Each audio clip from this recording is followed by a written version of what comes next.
फूलठु कोमल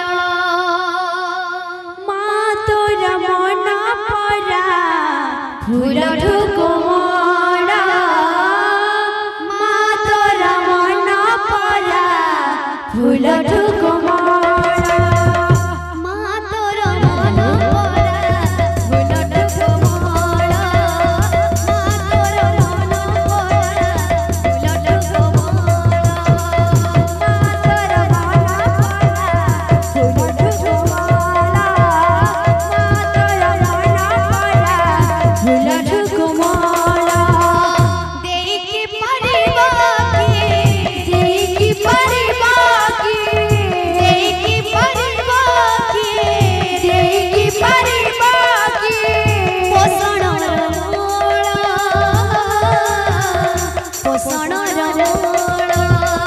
मा तोर मन परा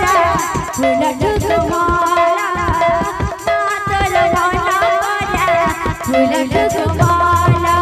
दस मास दस दिन जननी पाइलु केते दुख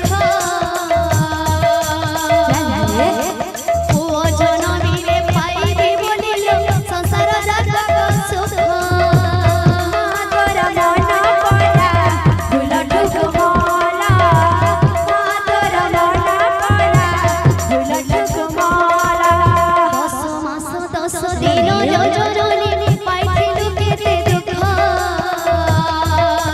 पुओ जननी रे पाइबी बोलिलो संसार जगत सुख मा तोर मन परा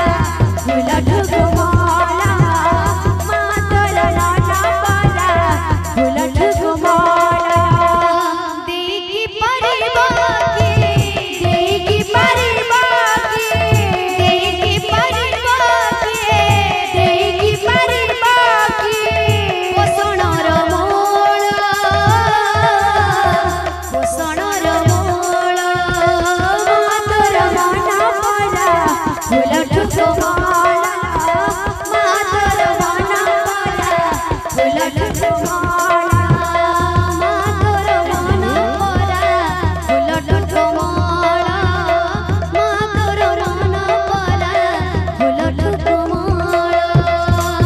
तोर मन परा फूलठु कोमल मा तोर मन परा फूलठु कोमल मा तोर मन परा फूलठु कोमल मा तोर मन परा फूलठु कोमल मा तोर मन परा फूलठु कोमल।